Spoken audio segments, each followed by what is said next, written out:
വേദപുസ്തകം പഠിക്കുന്നവർക്കറിയാം. ഇസ്രായേലിന്റെ മധുര ഗായകനായ ദാവീദ്, അല്ലെങ്കിൽ രണ്ടാമത്തെ രാജാവാകുന്ന ദാവീദ്. ആദ്യത്തെ രാജാവ് ബെന്യാമീൻ ഗോത്രത്തിൽ കീശിന്റെ മകൻ ശൗൽ. അവനെ നീക്കിയിട്ട് ദൈവം ദാവീദിനെ ബോധിച്ച പുരുഷനായി തെരഞ്ഞെടുത്തു. പുള്ളി നീങ്ങിയാലായിരുന്നു, പിന്നെ പുള്ളി അങ്ങ് നീക്കിയതാ. ചില കസേര കയറിയാ പിന്നെ അവിടുന്ന് നീങ്ങിയാൽ ചത്ത് പിരിയണം. ഇപ്പോൾ ചില സഭയുടെ മേലധ്യക്ഷന്മാര് സ്വയമായിട്ട് മാറിക്കൊടുക്കുന്നുണ്ട്, അടുത്ത ആളിനെ കയറ്റുന്നുണ്ട്. എന്നാൽ ചിലര് അതിലിരുന്നോണ്ട് അങ്ങ് തീരുക, കയറി കഴിഞ്ഞാൽ പിന്നെ ഇറങ്ങുകയാണ്. അപ്പൊ ഈ ശൗലിനെ ദൈവം നീക്കിയിട്ട് ദാവീദിനെ രാജാവായിട്ട് വാഴിച്ചു. ദാവീദ് രാജാവായ സന്ദർഭം മുതലാണ് ഇസ്രായേലിൽ അല്ലെങ്കിൽ യഹൂദാനോടുള്ള ബന്ധത്തിൽ കാര്യങ്ങൾക്കെല്ലാം ഒരു ഓർഡർ വന്നു, എല്ലാം ഓർഡറാണ്.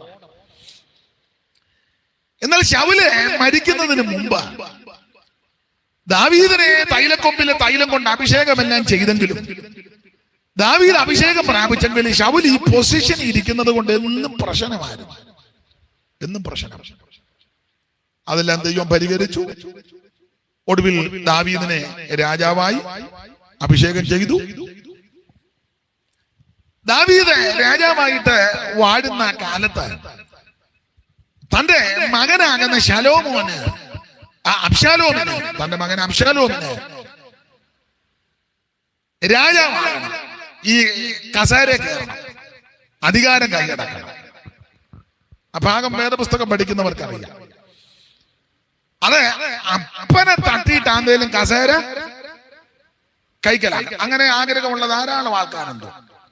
അപ്പനെ കുത്തിക്കൊന്നേ ചാന്തേലും ആധാരം കൈക്കലാക്കണം. ഒറ്റ കുത്തിന് അപ്പനെ കൊന്നു. ആധാരവും ജ്യേഷ്ഠനും അനുജനും കൂടെ തമ്മിൽ വഴക്കുണ്ടാക്കി വെടിവെച്ച് കൊന്നല്ലോ, പേപ്പറിൽ വായിച്ചതല്ലേ. അത് ഈ വേദപുസ്തകം അംഗീകരിക്കുന്ന ആൾക്കാരാ, അവർക്കായി കൂടുതൽ ആർത്തി അല്ലേ. ഇതിലിരിക്കുന്നവർക്ക് കൂടുതൽ ആർത്തി. എത്ര കിട്ടിയിട്ടും മതി വരുന്നില്ലല്ലോ. നിങ്ങൾ ശ്രദ്ധിച്ചിട്ടില്ലേ? എത്ര കിട്ടിയിട്ടും അങ്ങോട്ട് മതി വരുന്നില്ല. ഒന്നും രണ്ടും മൂന്നും വീടായിട്ടും അങ്ങോട്ട് ഒതുങ്ങുന്നില്ല,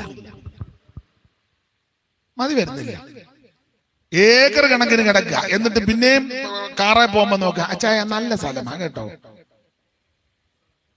ഏക്കർ കണക്കിന് വേറെ ഉണ്ട്, എസ്റ്റേറ്റ് വരെ ഉണ്ട്. എന്നാലും പോകുമ്പോ നല്ലത്. നമുക്ക് അതങ്ങ് വിറ്റേച്ച് ഇത് മേടിക്കുന്നതാ. ഇതിനെല്ലാം ദീനവും തെണ്ണവും പോക്കടിച്ചിരിക്കുക. ആഞ്ഞൊന്ന് ശ്വാസം വിടാൻ പോലും വയ്യ. എന്നാൽ അത് കണ്ടപ്പോ ഇളക്കം കണ്ടോ. ഞാൻ കുറ്റമായിട്ടല്ല പറഞ്ഞത്. ആർത്തി എത്ര കിട്ടിയിട്ടും അങ്ങോട്ട് മതി വരുന്നില്ല. മതി വരാത്ത ചിലതുണ്ടെന്ന് ആ പുസ്തകം പഠിപ്പിക്കുന്നത്. എന്തുവൊക്കെയാ മതി വരാത്തത്? പാതാളത്തിന് മതി വരുന്നില്ല.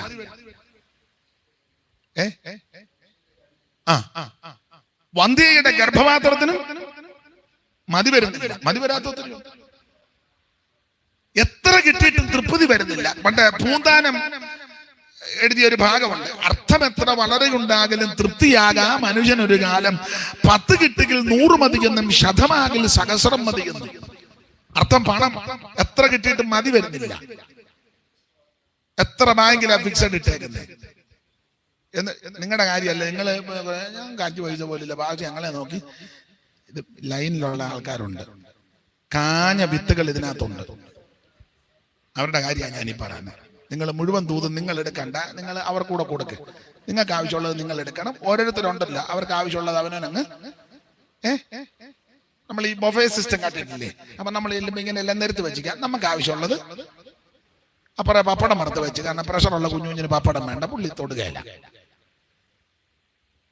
അപ്പം വണ്ണമുള്ള ചിന്നമ്മ കയറി വന്ന് ചിന്നമ്മ ബീഫ് ഒലത്തി വെച്ചിരിക്കുന്നത് കണ്ടേച്ച് പോകുന്നല്ലാതെ ചിന്നയ്ക്ക് അതിൽ നിന്ന് ഒരു പീസ് പോലും, ചിന്നയ്ക്ക് അപ്പുറം ഇരിപ്പുണ്ട് പാവയ്ക്കാത്തവരെ. ഇത് വെച്ചിരിക്കാം. നമുക്ക് ആവശ്യമുള്ളത് എന്ന് പറഞ്ഞ പോലെ ഞാൻ ഇന്ന് അല്പസമയം പ്രസംഗിക്കുള്ളൂ. നിങ്ങൾക്ക് ആവശ്യമുള്ളത് നിങ്ങൾ എടുത്താൽ മതി. ഞാൻ ഈ പറഞ്ഞ ആവശ്യമുള്ളവരൊക്കെ പലയിടത്തും ഉണ്ട്, അത് അവരെടുത്തോളൂ. എന്തായാലും ഒരു കാര്യം, എത്ര കിട്ടിയിട്ടും മതി വരുന്നില്ല. 50 സാരി ഉണ്ട് കുഞ്ഞുഞ്ഞമ്മയ്ക്ക്. എന്നിട്ടും കൊതി മതി. നിങ്ങൾ ശ്രദ്ധിച്ചേ, 2 അലമാര നിറച്ചു കുഞ്ഞുഞ്ഞമ്മയുടെ സാരിയാ. എന്നിട്ട് പിന്നെയും പറഞ്ഞ അച്ഛാ നമുക്ക് ഒന്നുകൂടെ കരിക്കിനത്തിലൊന്ന്, ഇവിടെ കരിക്കിനത്തില്ല, ഇവിടെ എന്തുവാ, പോത്തീസ്. പോത്തീസ് 5:30 ആയപ്പോ ചെന്നാ പോത്തീസിന്റെ വാതൊക്കെ. വൈകിട്ട് 8:30 ആയാൽ പോലും അവിടുന്ന് കയറ് കൊണ്ട് കെട്ടി വലിക്കുന്നത് പോലെ അവിടുന്ന് കൊണ്ടുവരുന്നത്. എന്നാ പറഞ്ഞാൽ നമുക്ക് പോയേക്കാം, നാളെ ഒന്നുകൂടെ വരണമെന്ന്. എത്ര കിട്ടിയിട്ട് മതി വരുന്നില്ലല്ലോ. സ്തോത്രം, സ്തോത്രം. അല്ല, പൂന്താനം കൊടുത്തിരിക്കുന്ന വരി അർത്ഥം എത്ര വളരെ ഉണ്ടാകലും തൃപ്തിയാകാ മനുഷ്യനൊരു കാലം. 10 കിട്ടുകൾ 100 മതി. 10 രൂപ കിട്ടിയാൽ പറഞ്ഞ് 10 ഇനി 100 ശതമാകൽ സഹസ്രം. 100 കിട്ടിയാൽ പറയും 1000 വേണമെന്ന്. അപ്പൊ എത്ര കിട്ടിയിട്ടും അങ്ങോട്ട് മതി വരുന്നില്ല. മനുഷ്യന്റെ പ്രകൃതി അങ്ങനെ. എന്നാൽ വേറെ പുസ്തകത്തിന്റെ പ്രമാണം പറയാം, ഉണ്മാനും ഉടുക്കാനും ഉണ്ടെങ്കിൽ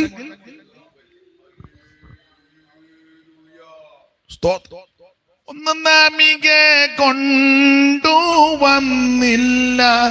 ഒന്നും കൂടാതെ പോകും.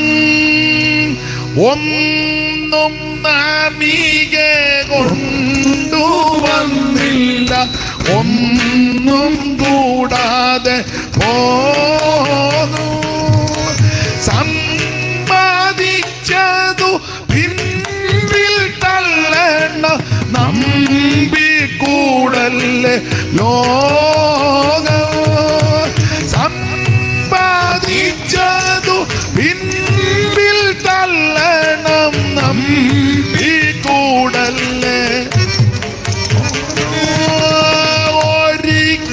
ഒരിക്കലവനും മരിക്കും നിർണയ, ഒരു എല്ലാവരും മരിപ്പാൻ. ഒരിക്കലവനും മരിക്കും നിർണയ, ഒരു എല്ലാവരും മരിപ്പാൻ.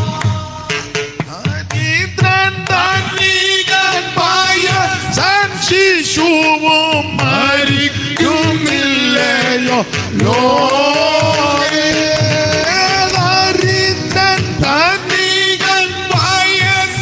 ശിശുവും മരിക്കുന്നില്ലയോ.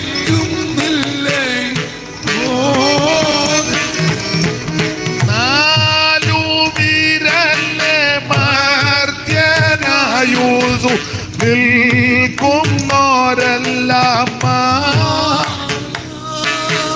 4 വിരലെ മർത്യനായുസു നിൽക്കുന്നോരെല്ലാം.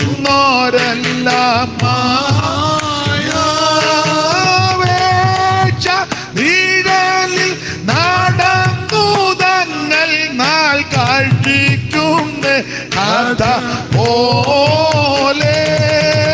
വേച്ച നിഴലിൽ നടന്നുതങ്ങൾ നാൾ കഴിക്കുന്ന കഥ പോലെ. ഒരിക്കലവനും മരിക്കും നിർണയം, ഒരു എല്ലാവരും മരിപ്പാൻ. ഏത് മനുഷ്യനും ഉറച്ചു നിന്നാൽ ഒരു ശ്വാസമാണ്. സ്തോത്രം. അതുകൊണ്ട് ദൈവകുഞ്ഞുങ്ങളോട് ഞാൻ പറയാം, വിശേഷിച്ച് പെന്തിക്കോസുകാരോട്, ഉണ്മാനും ഉടുക്കാനും ഉണ്ടെങ്കിൽ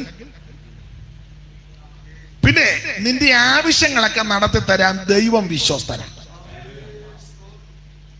കർത്താവിനറിയാൻ നമുക്ക് എന്തെല്ലാം ആവശ്യം ഉണ്ടെന്ന്. നമുക്ക് ആവശ്യമുള്ളത് സ്തോത്രത്തോടെ അറിയിച്ചോണം. അത് ദൈവത്തിന്റെ ടൈം ആയെങ്കിൽ അതെല്ലാം ദൈവം ചെയ്തോളും. അതിനായി കടന്ന് ബന്ധപ്പെടുകയും വെപ്രാളപ്പെടുകയും പരവേശം എടുക്കുകയും തെക്കും മടക്ക് ഓടുകയും അത് പാടില്ല. നിന്റെ ആവശ്യങ്ങൾ ദൈവത്തിനറിയാം. അപ്പൊ മനുഷ്യനെല്ലാം എത്ര കിട്ടിയിട്ടും അങ്ങോട്ട് മതി വരുന്നില്ല, ആർത്തിയ.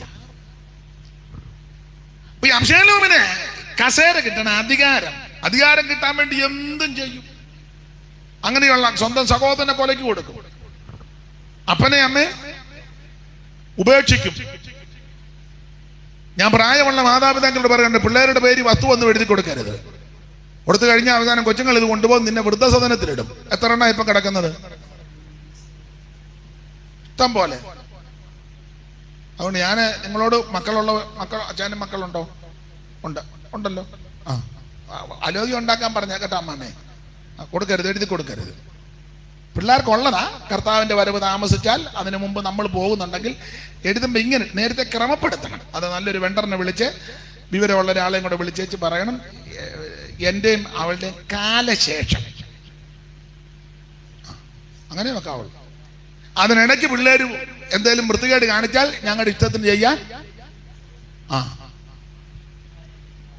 ഞാൻ ഈ അടുത്ത കാലത്ത് ഒരു അമ്മയോട് പറഞ്ഞു കൊടുത്തു, ഒരല്പം വസ്തുവും വീടും ഉണ്ട്, എന്നാ ചെയ്യണം? ഞാൻ പറഞ്ഞു ചെയ്യേണ്ട കാര്യം ഞാൻ പറഞ്ഞു തരാം.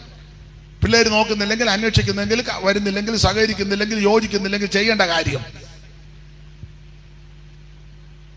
ആ വസ്തുവും വീടും കൂടെ വിൽക്കണം. ഒറ്റയ്ക്ക് താമസിക്കണ്ട. വിറ്റേച്ച് ഞാൻ പറഞ്ഞു കൊടുത്ത ബുദ്ധിയാ. അത് തെറ്റോ ശരിയോ നിങ്ങളൂടെ കേൾക്കും. അപ്പം പിന്നെ നിങ്ങൾക്ക് ഒരു അഭിപ്രായം പറയാമല്ലോ.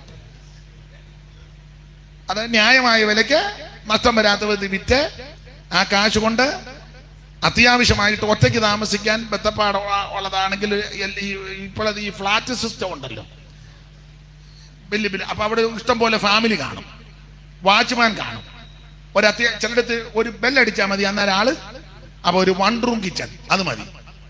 ഒറ്റയ്ക്കല്ലേ ഉള്ളൂ.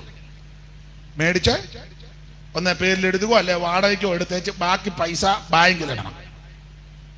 ഞാൻ പറഞ്ഞു കൊടുത്ത ബുദ്ധിയാ. നിങ്ങൾക്ക് ഇഷ്ടമുണ്ടോ ചോദിച്ചാൽ മതി. ബാക്കി പൈസ ബാങ്കിലിടണം. ബാങ്കിലിട്ടേച്ച് അതെല്ലാം കൃത്യമായിരിക്കണം. എന്റെ മരണശേഷം 3 or 4 പിള്ളേരാണെങ്കിൽ ആ പിള്ളേർക്ക് കൃത്യമായിട്ട് പകുത്ത് വെച്ചേക്കണം. വേറെ കൃത്യം കാണിക്കരുത്. മൂത്ത മോക്ക് ഇച്ചിരി കൂടുതലും ഇളയ മോക്ക് ഇച്ചിരി കുറവും, നടുവത്തവന് ഒന്നും കൊടുക്കുന്നില്ല. കൊച്ചുങ്ങൾ നിന്നെ കണ്ടിക്കും, നിന്റെ പ്ലാറ്റും കത്തിക്കും നിന്നെ. കാരണം മിക്കത് കൊച്ചുങ്ങളും ഗുണപ്പെട്ടതല്ല. അപ്പൊ അതുകൊണ്ട് ഉള്ള തുക കാലശേഷം കൃത്യമായിട്ട് മൂത്തവനും ഇളയവനും നടുവത്തവനും ഇളയ മോക്കും എല്ലാം കൃത്യമായിരിക്കണം. അത് കാലശേഷം. പിന്നെ ഞാനൊരു ബുദ്ധിയും കൂടെ പറഞ്ഞു കൊടുത്തു. അത് നിങ്ങൾക്ക് ഇഷ്ടമുണ്ടോ എന്ന് അറിയത്തില്ല. ഞാൻ പറഞ്ഞു, പിന്നെ കർത്താവിന്റെ വരവിന് മുമ്പ് അമ്മ ദൈവസന്നിധി ചേർക്കപ്പെടുകയാണെങ്കിൽ ഇപ്പോഴത്തെ നമ്മുടെ കേരളത്തിലെ നിലയനുസരിച്ചും രീതി അനുസരിച്ച് ശവസംസ്കാരത്തിന് ചെലവുണ്ടല്ലോ. പെട്ടിക്ക് കാശ് ചിലപ്പോൾ ഒരു പണ്ണോ പഴവോ കൊടുക്കുന്നുണ്ടെങ്കിൽ അത് ചിലയിടങ്ങളിൽ ദൈവദാസന്മാരെ വിളിക്കുമ്പോൾ ചിലർ മേടിക്കത്തില്ല. പക്ഷേ ഇപ്പം വെറുതെ ഒന്നും അങ്ങനെ വണ്ടിയൊന്നും ഓടി വരികയല്ല. അപ്പം ചിലർ മേടിക്കത്തില്ല. ഞാൻ കഴിവിൻ്റെ പരമാവധി അങ്ങനെ മേടിക്കാറില്ല. എല്ലാവർക്കും അങ്ങനെ ചിലപ്പോൾ ഒത്തൊന്നും വരികയില്ല. ബന്ധപ്പാടുള്ളവർ കാണും. അപ്പം അവർക്ക് ചിലപ്പോൾ ഒരു വണ്ടിക്കൂലി കൊടുക്കേണ്ടതായിട്ട് വരും. ഉള്ളവർ കൊടുക്കട്ടെ. അപ്പം അങ്ങനെ ഉണ്ടെങ്കിൽ അതിൻ്റെ ചെലവിനും ഞാൻ പറഞ്ഞു കൊടുത്തൊരു 2 ലക്ഷം രൂപ മാറ്റി ഇട്ടേക്കണം. കാരണം വീഡിയോ പിടിക്കണം. ഇപ്പൊ പാട്ടുകാരൊക്കെ കോൺട്രാക്ട് ബേസിൽ എടുക്കുന്നത് കൊണ്ട് ചെല്ലാന്നെങ്കിൽ നമ്മൾ അവിടെ പറഞ്ഞാൽ മതി. വണ്ടി, പാട്ട്, മൈക്ക് സെറ്റ്, ആംബുലൻസ്, വീഡിയോ എല്ലാം അവർ തന്നെ. നമ്മുടെ ജോസൊക്കെ അങ്ങനെ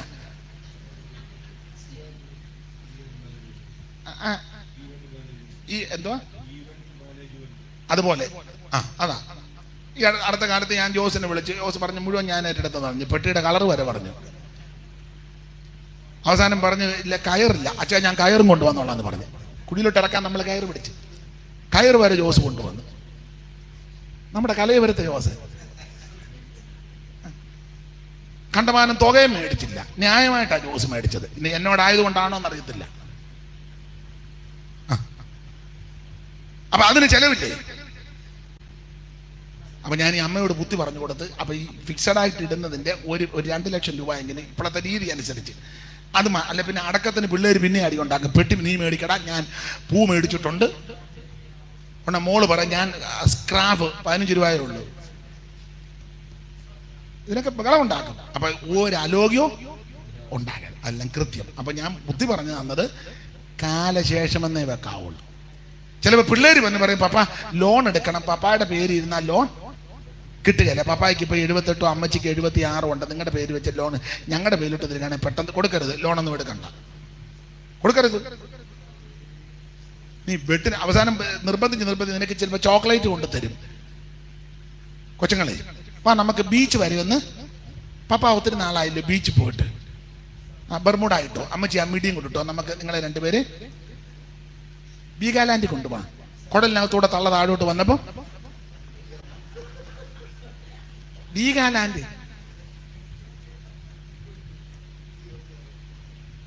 ഹോട്ടലിൽ കയറി ഭക്ഷണം കൊടുത്തേച്ച് പറഞ്ഞാൽ ഇവിടെ ടോപ്പ് ഇട്ടോളാൻ നല്ല കുശുകുശാന്ന് ഉപ്പ് ഇട്ട്. അതോടെ പിള്ളേർ അതുമായിട്ട് പോയി ഇതിനെ വിളിക്കുക പോലും ഇല്ല. ഞാൻ കുടുംബകലകം ഉണ്ടാക്കാൻ പറഞ്ഞതല്ല, കുടുംബകലകം വരാതിരിക്കാൻ പറഞ്ഞത്. മനുഷ്യനെല്ലാം സ്വാർത്ഥതയാ, എല്ലാവർക്കും സ്വന്തം കാര്യം. പണ്ട് കവി പറഞ്ഞല്ലോ, തന്റെ കാര്യമഖിലം നടക്കണം, തന്റെ ഭാര്യയും സുതനും സുഖിക്കണം, അന്യരൊക്കെയും കിന്നരായി തീരണം, തന്നെ വന്നു വണങ്ങിയിടണം ദിനം. എങ്ങനെയുണ്ട് ചിന്താഗതി? എന്റെ കാര്യം അഖിലം നടക്കാം, എന്റെ കാര്യം ഒന്നിനും മുടക്കമില്ലാതെ തന്റെ ഭാര്യയും സുതനും സുഖിക്കണം. അത് തെറ്റാന്ന് ഞാൻ പറയുന്നില്ല. നമ്മുടെ ഭാര്യയും കൊച്ചും സുഖിക്കുന്നത് നല്ലതാണ്, അത് ന്യായമാണ്. അതുകൊണ്ട് തൃപ്തിപ്പെട്ടാൽ പോരെ. അടുത്ത വരി, അന്യരൊക്കെയും കിന്നരായി തീരണം, ബാക്കി മുഴുവനെണ്ണവും കടന്ന് കുഴയണം. എന്നാ അത് മാത്രമല്ല, തന്നെ വന്ന് വണങ്ങിയിടണം ദിനം. സ്വാർത്ഥതയാ എല്ലാവർക്കും. അന്ത്യകാല ലക്ഷണത്തിന്റെ അല്ലേ മനുഷ്യൻ സ്വസ്നേഹികളാണ്. നമ്മുടെ കാര്യമെല്ലാം നന്നായിട്ട് നടക്കണം, മറ്റുള്ളവന്റെ നമുക്ക് വിഷയമല്ല. അവനൊരു നേരം ഭക്ഷണമില്ല, നിന്റെ വീട്ടിൽ വെക്കുന്ന കഞ്ഞിയുടെ ഒരു ഭാഗം കൊണ്ട് കൊടുക്കാൻ മനസ്സില്ല, അതുകൂടെ ഫ്രിഡ്ജിനകത്ത് കയറ്റുക, നാളെ വെക്കണ്ടല്ലോ. അതിലത്തെ വീട്ടിൽ ചിലപ്പോൾ ഭക്ഷണം കാണിക്കല്ല, അവർ മുളകുടച്ചതായിരിക്കും കഴിക്കുന്നത്. നിനക്ക് ചിലപ്പം എന്തെങ്കിലും മീൻ മേടിച്ച് കൂട്ടാൻ പറ്റെങ്കിൽ ഒന്ന് അന്വേഷിക്കണം അവിടെ കൂട്ടാനുണ്ടോ എന്ന്. ഇല്ലെങ്കിൽ മൊത്തമൊന്നും കൊടുക്കാനൊക്കത്തില്ല, എല്ലാവർക്കും കൊടുത്ത് തൃപ്തിപ്പെടുത്താക്കില്ല. വേണ്ടേ? ചെയ്യണോ? എന്നാ ഞാൻ പ്രസംഗം അങ്ങ് നിർത്തിയേക്കാം, അതായിരിക്കും നല്ലത്. ഓരോരുത്തരും സ്വന്തം ഗുണമല്ല, മറ്റുള്ളവന്റെ ഗുണവും കൂടെ നോക്കണം. അയലത്ത് താമസിക്കുന്നവരെ ശ്രദ്ധിക്കണം. അല്ല മതിൽ പൊക്കി കെട്ടിയ ആ വെന്റിലേഷനെ കൂടെ പമ്മി നോക്കുകയല്ല ചെയ്യേണ്ടത്. ആരാ അവിടെ? അവര് കണ്ടെന്ന് പറഞ്ഞോണ്ട് കട്ടുണ്ടാവും. അപ്പുറത്തെ വീട്ടിൽ അവർ കാണാതിരിക്കാൻ സിറ്റ് ഔട്ട് ഇരുന്നുകൊണ്ട് ലൈറ്റ് ഓഫ് ആക്കി, അപ്പൊ അവര് കാണത്തുമില്ല, നമുക്ക് കാണുകയും ചെയ്യാം. എങ്ങനെയുണ്ട് സൂത്രവിദ്യ? ഓരോരുത്തരും സ്വന്തം ഗുണമല്ല, മറ്റുള്ളവന്റെ ഗുണവും കൂടെ നോക്കണം. ഞാൻ വാഹനം ഓടിക്കുമ്പോഴൊക്കെ പലരോടും പറയാനുണ്ട്, ഒരാളിങ്ങോട്ട് വരും, നമ്മളങ്ങ് ക്ഷമിച്ചേക്കണം, ഇങ്ങോട്ട് വരുമ്പോൾ നമ്മൾ അങ്ങ് ഒതുങ്ങി കൊടുത്തേക്കണം. എന്നാൽ നമ്മൾ അവന്റെ കട്ട നിൽക്കുക. അവൻ അപ്പുറത്തെ വണ്ടി നോക്കിയപ്പോൾ വെള്ളയിട്ട് 5 പേര് സത്യവേദ പുസ്തകം ഫ്രണ്ടിലും വെച്ചിട്ടുണ്ട്. അവൻ അന്തം വിട്ടുപോയി. സത്യവേദ പുസ്തകമായിട്ട് പോകുന്നവരാണ് കട്ട.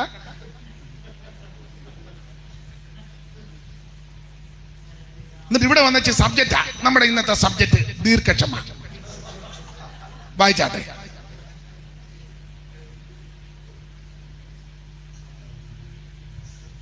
നിങ്ങൾക്ക് മനസ്സിലാകുന്നില്ലേ? ദൈവത്തെ നമ്മളൊന്ന് ക്ഷമിച്ചേ. ഓരോരുത്തർ സ്വന്തം ഗുണമല്ല. അവൻ പാലത്തെലിഞ്ഞോട്ട് കയറാൻ വന്നപ്പോ നമ്മളും കയറി, നമ്മൾ ചവിട്ടി വിട്ട്. അവൻ ഭാഗം വന്നു, നമ്മൾ ഭാഗം ചവിട്ടി വിട്ടത് കൊണ്ട് മുക്കാലെത്തിയല്ല, അല്ലെ നമ്മളും കാലിലേ വരുവുള്ളൂ.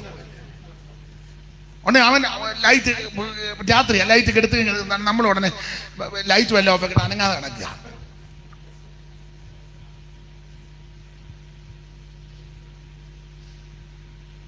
അവൻ ഇറങ്ങി വന്ന് നോക്കിയപ്പോ ഇന്നലെ കൺവെൻഷന് പ്രസംഗിച്ച പാസ്റ്ററാ. കൊള്ളാം. അവൻ കരമുയർത്തിയതാ. ഇനി ആരുണ്ടെന്ന് കടന്ന് കാറിയപ്പോ അവൻ തന്നെ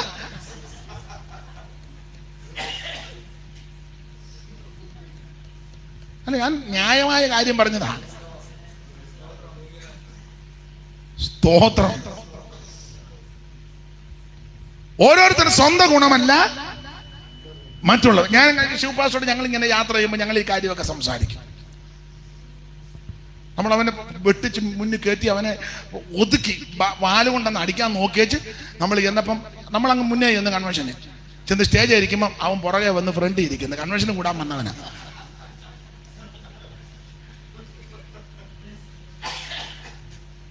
അന്നത്തെ നമ്മുടെ സബ്ജക്റ്റാ ക്രിസ്തുവിന്റെ സ്വഭാവം.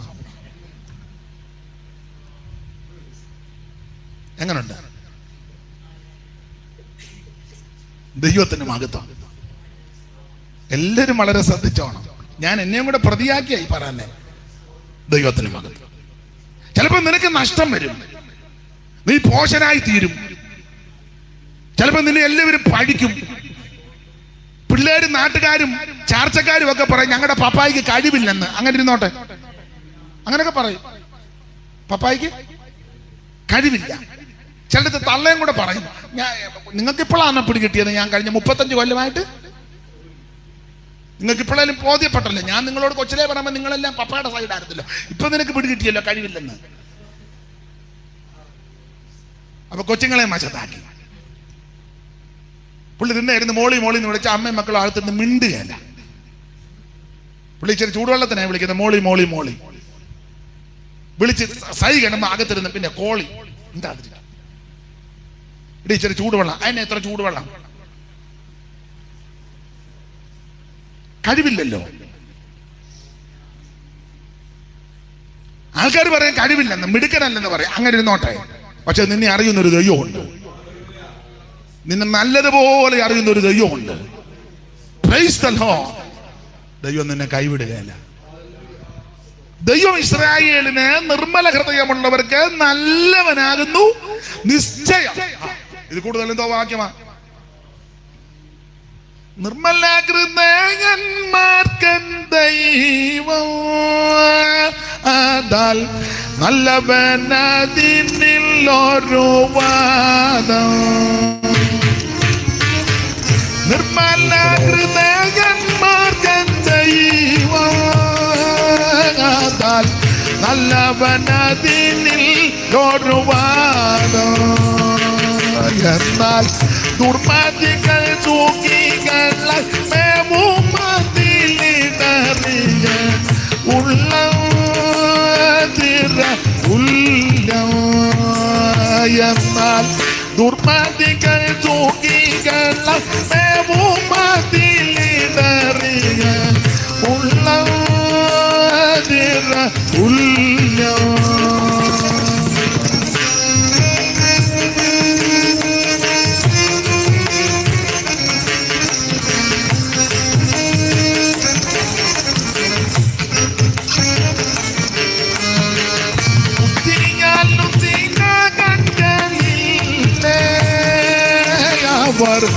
ഇഷ്ടമെല്ലാം സാധിച്ചിടുന്നില്ലേ? പുസ്തികാലും ദീനഗൺകളില്ലേ? അവർ ഇഷ്ടമെല്ലാം സാധിച്ചിടുന്നില്ലേ? ഞാനോ കുറ്റമില്ലായ്മയിൽ എന്റെ കൈകളെ കഴുകിയതു വ്യർത്ഥം. ഞാനോ കുറ്റമില്ലായ്മയിൽ എന്റെ കൈകളെ കഴുകിയതു വ്യർത്ഥം. വ്യർത്ഥം.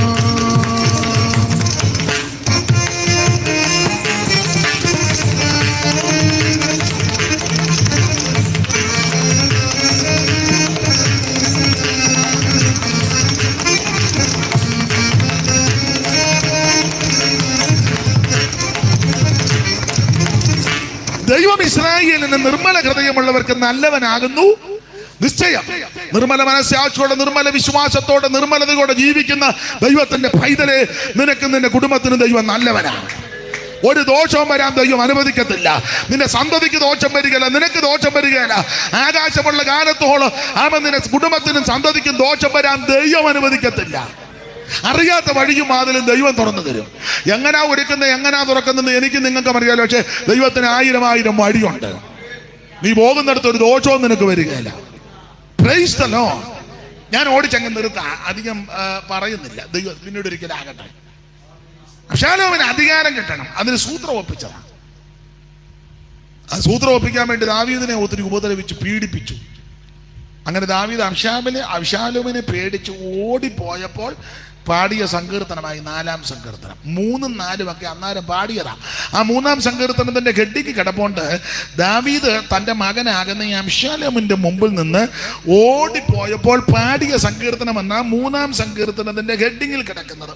ദാവീദ് തന്റെ മകനായ അബ്ശാലോമിന്റെ മുമ്പിൽ നിന്ന് ഓടിപ്പോയപ്പോൾ പാടിയ ഒരു സങ്കീർത്തനം. ദൈവത്തിന്റെ മഹത്വം. ദാവീദ് തന്റെ മകനാകുന്ന ഈ അബ്ശാലോമിന്റെ മുമ്പിൽ നിന്ന് ഓടിപ്പോയപ്പോൾ പാടിയ സങ്കീർത്തനം. ദൈവത്തിന് മഹത്വം. അപ്പൊ ഓടിപ്പോയപ്പോൾ പാടിയ സങ്കീർത്തനമാണ് 3-ാം സങ്കീർത്തനവും 4-ാം സങ്കീർത്തനവും. ഞാനത് ഇങ്ങനെ പറയുന്നത് ചരിത്രത്തിലേക്കൊന്നും പോകുന്നില്ല, പിന്നീട് ഒരു അവസരമാകട്ടെ. അബ്ശാലോമിനെ പേടിച്ച് ഓടുക. കൊട്ടാരം വിട്ടു, കിരീടം ഇല്ലാതായി, പൊൻചങ്കോൽ വേണ്ടെന്ന് വെച്ചു, കാല് ചെരുപ്പിടുന്നില്ല, തലയെല്ലാം കൂടെ മൂടിക്കൊണ്ട് വേദനയോട് ഓടുക. എല്ലാം നഷ്ടപ്പെട്ടു.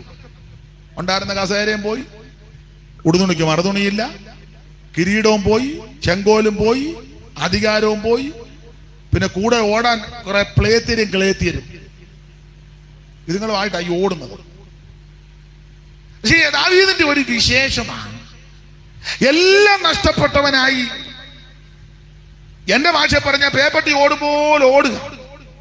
പക്ഷെ അങ്ങനെ ഓടിപ്പോയപ്പോൾ പാടിയ സങ്കീർത്തനമാ 3-ഉം 4-ഉം എന്ന് പറഞ്ഞാൽ ഓടിപ്പോയ സന്ദർഭത്തിലും പാട്ടും പ്രാർത്ഥനയും നിന്നില്ല. കസാരയില്ല, കിടപ്പാടമില്ല, കഴിക്കാനില്ല, വസ്ത്രമില്ല, ഉടുതുണിക്ക് മറുതുണിയില്ല, ഒന്നുമില്ല. പക്ഷെ ഒന്നുമില്ലെങ്കിലും ഓടിപ്പോയപ്പോൾ പാട്ടും പ്രാർത്ഥനയും നിന്നിട്ടില്ല. ഇനി ഒന്നുകൂടെ ഭാഗം പഠിച്ചാൽ രാവിലെയും വൈകിട്ടും പാട്ടും പ്രാർത്ഥനയും ഉണ്ടായിരുന്നു. ഒരു നേരം മാത്രമല്ല, രാവിലെ വൈകിട്ട്. ഈ 3-ാം സങ്കീർത്തനം രാത്രി രാവിലെ പാടിയതും 4-ാം സങ്കീർത്തനം രാത്രി പാടിയതുമാണ്. 3-ാം സങ്കീർത്തനം രാവിലെ പാടിയതും 4-ാം സങ്കീർത്തനം രാത്രി. ഓടിപ്പോയ സന്ദർഭത്തില. ആ 3-ാം സങ്കീർത്തനത്തിന്റെ 5-ാം വാക്യം വായിച്ച ശിവ പാസ്റ്ററെ, ഞാൻ കിടന്നുറങ്ങി, യഹോവ എന്നെ താങ്ങുകയാൽ. അപ്പൊ ഇതപ്പ പാടിയതാ.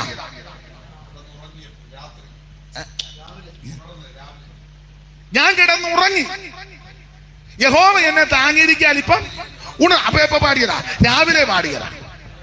അപ്പൊ 3-ാം സങ്കീർത്തനം രാവിലെ പാടി, 4-ാം സങ്കീർത്തനം രാത്രി പാടി. 4-ന്റെ 8 ഉറങ്ങും. നീയല്ലോ, ഞാൻ സമാധാനത്തോടെ കിടന്നുറങ്ങും. അപ്പൊ ഇത് രാത്രി പാടിയതാ. അപ്പോൾ ഓടിപ്പോയ സന്ദർഭത്തിൽ 3-ാം സങ്കീർത്തനം രാവിലെ പാടി, 4-ാം സങ്കീർത്തനം രാത്രി പാടി. എന്ന് പറഞ്ഞാൽ എല്ലാം നഷ്ടപ്പെട്ടവനായി ഓടിപ്പോയപ്പോഴും രാവിലെ വൈകിട്ട് പാട്ടും പ്രാർത്ഥനയുണ്ട്. നമ്മുടെ കുടുംബത്തിനകത്ത് രാവിലെ വൈകിട്ട് പാട്ട് പ്രാർത്ഥന ഉയരണം. ആരാധന കുടുംബത്തിനകത്ത് ഉയരണം. പ്രാർത്ഥന മുടങ്ങരുത്, ആരാധന മുടങ്ങരുത്, കൂട്ടായ്മ മുടങ്ങരുത്. മിക്ക വീട്ടിലും നല്ല തീറ്റ നടക്കുന്നുണ്ട്. പ്രാർത്ഥന പൂണന്റെ തീറ്റ അങ്ങ് തിന്നും.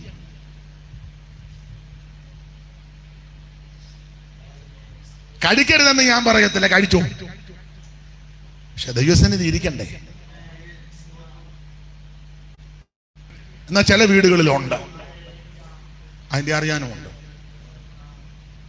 ചിലടത്ത് പിന്നെ സന്ധ്യക്ക് ദൈവത്തെ ബോധിപ്പിക്കാനെങ്കിലും ചിലടത്ത് പിന്നെ രാവിലെ അങ്ങനത്തെ ഒരു സംഭവമേ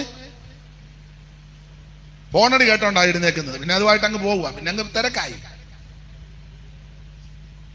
ഫോൺ അടുത്ത് വെച്ചോണ്ടല്ലേ കിടക്കുന്നേ. 8:30 വരെ കിടന്നങ്ങ് ഉറങ്ങി. 8:30 വരെ. 8:35 ആയപ്പം ബെല്ലടിക്കുന്നു. ആ കിടക്ക കിടന്നോണ്ടിങ്ങനെ, ഹലോ, ആണോ? ഞാൻ തമാശ പറഞ്ഞതല്ല. പിന്നെ ആ പോക്ക് നേരെ മതിലിന്റെ അവിടോട്ട് പോയി. അത് നിൽക്കുന്ന കണ്ടി, നിങ്ങൾ കണ്ടിട്ടില്ലേ?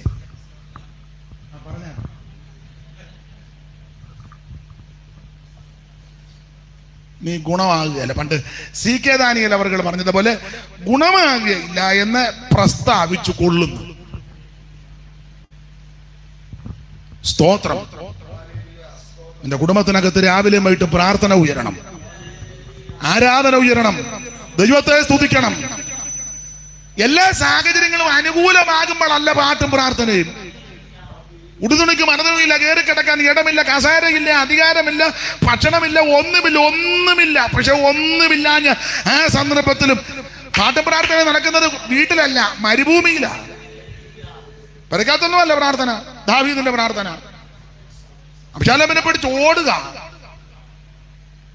കണ്ടവാടി സ്ഥലത്തും സ്തോത്രം പരിഹംപുറത്തും കാട്ടാട്ടും പാറയിലും മരുഭൂമിയിലുമൊക്കെ ഇരുന്ന ഈ പാട്ടും പ്രാർത്ഥനയും രാവിലെ. സ്തോത്രം.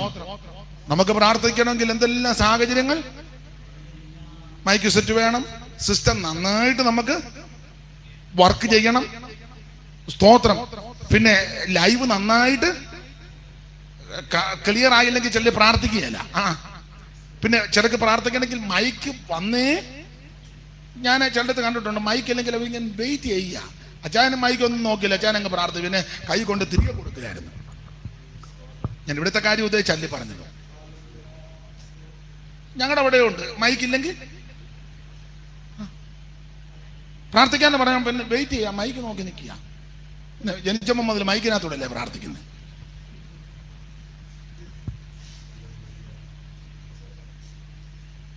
നമുക്ക് ഇതില്ലെങ്കിൽ അങ്ങോട്ട് വരികയല്ല. ഞാൻ എന്നെയും കൂടെ പ്രതിയാക്കിയായി പറയുന്നത് അല്ല, നിങ്ങളെ മാത്രമല്ല, അല്ല എന്നെ കേൾക്കുന്നവരെ മാത്രമല്ല, ഞാൻ ഒന്നാം പ്രതി ഞാനാ. നമുക്ക് പ്രാർത്ഥനയ്ക്ക് എന്തെല്ലാം സാഹചര്യങ്ങൾ. സ്തോത്രം. ആളൊത്തിരി വേണം. ചിലക്ക് ആള് കണ്ടമാനം വന്നാലേ ശുശ്രൂഷ വെളിപ്പെടും. കാരണം 10,000 പേരുണ്ടെങ്കിൽ മോളി അപ്പൊ ഏതെങ്കിലും 2 മോളി കാണും. റീന അതിന് 5 എണ്ണം കാണും. ഇപ്പൊ ഇവിടെ 2 സഹോദരിമാരുള്ളൂ. ഞാൻ മോളി റീന എന്ന് വെച്ചാൽ നിങ്ങൾ പറഞ്ഞ ആരുടെ കാര്യം ഇങ്ങനെ കടന്ന് പറയാൻ. അസമം കാടടച്ചൊരു വെടി വെച്ചാൽ അപ്പൊ അവർക്ക് ഒത്തിരി ആള് വേണം. സിസ്റ്റം നന്നായിട്ട് വർക്ക് ചെയ്യണം. നമുക്ക് പ്രാർത്ഥന നടത്തണേ, പ്രാർത്ഥന വേണേ എന്തെല്ലാം. പക്ഷെ ദാവീദിനെ കണ്ടുപിടിച്ചേ, ഒരു സിസ്റ്റവും ഇല്ല, വീട് പോലുമില്ല, ഒരു മുറിയില്ല, ഒന്നുമില്ല, ഓടുക പേടിച്ച്. പക്ഷെ അങ്ങനെ ഓടിപ്പോയപ്പോൾ രാവിലെ വൈകിട്ടും പാട്ടും പ്രാർത്ഥനയുണ്ടായിരുന്നു. കരമുയർത്തി ദൈവത്തെ സ്തുതിക്കേ. ബാക്കി ഭാഗം നമുക്ക് പിന്നീട് എന്തെങ്കിലും ചെയ്ത് എല്ലാവരും പ്രാർത്ഥിച്ചാട്ടെ. ഇതിന്റെ ആകെ തുക ഇത്രേ ഉള്ളൂ. പാട്ടും പ്രാർത്ഥനയും കുറയരുത്, ആരാധന കുറയരുത്, പ്രാർത്ഥന കുറയരുത്. ദൈവസനെ നെടുമ്പാട് വീണ് കരഞ്ഞ് പ്രാർത്ഥിക്ക്.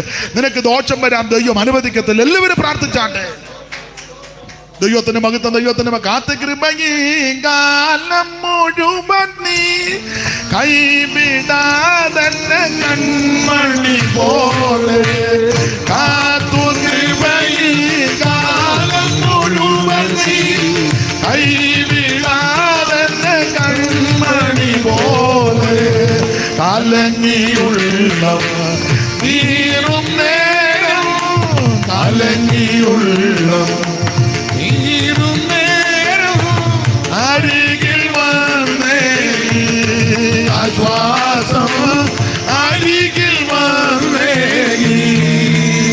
മമനാല നിപ്രേമത്താലേ മമനാല നിപ്രേമത്താലേ നിറയുന്നേ ഉള്ളാമിൽ നേരം നിറയുന്നേ ഉള്ളാമിൽ നേരം അതിശയമേ യേശുവിൻ സ്നേഹം ആനന്ദമേ ആയതിൻ ധ്യാനം അതിശയമേ യേശുവിൻ സ്നേഹം ആനന്ദമേ ആയതിൻ ധ്യാനം ആഴമുയരം നീളം വീതി ആഴമുയരം നീളം വീതി ആർക്കു ഗ്രഹിക്കാൻ പ്രേമം ആർക്കു ഗ്രഹിക്കാൻ